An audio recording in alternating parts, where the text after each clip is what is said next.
Welcome to The Movie Guy.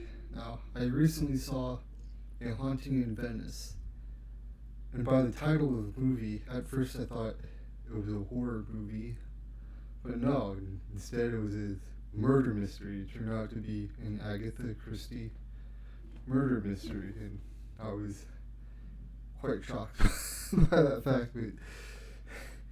But yeah, but the movie kind of starts off like a horror movie in a way because, well, the main character, his reputation precedes him, and so, he's kind of escorted, he's kind of brought in to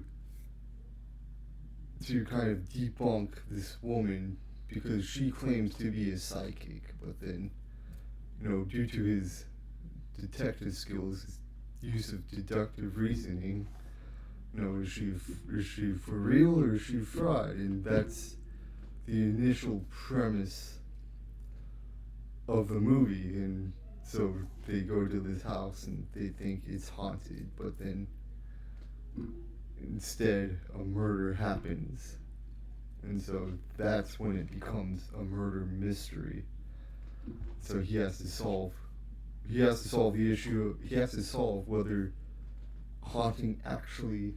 this house is actually haunted, and who actually killed the woman. What actually happened to her, because there's now this random woman who's dead in the middle of the house, and thought it was that honestly is an interesting premise.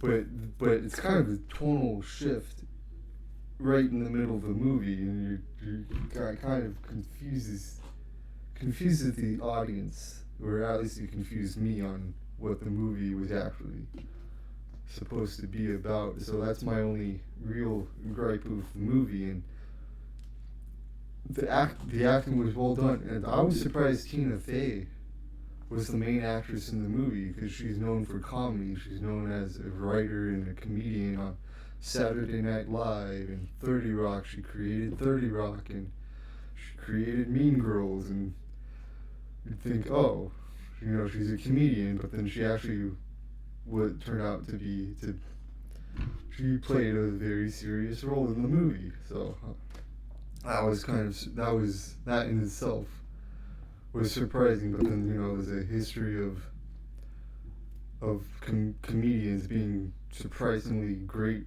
dramatic actors like Robin Williams and Jim Carrey.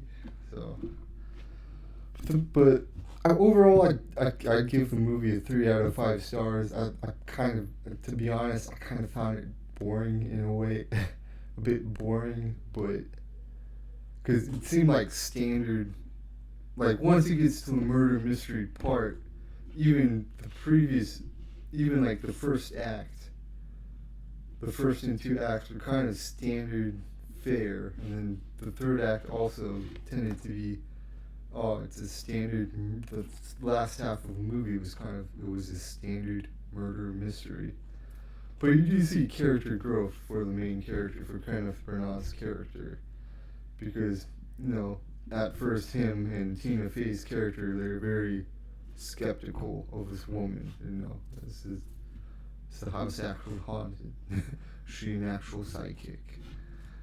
And that does eventually get resolved by the end of the movie. But once again, I'd give it a 3 out of 5 stars. It wasn't the best movie, but it did its job.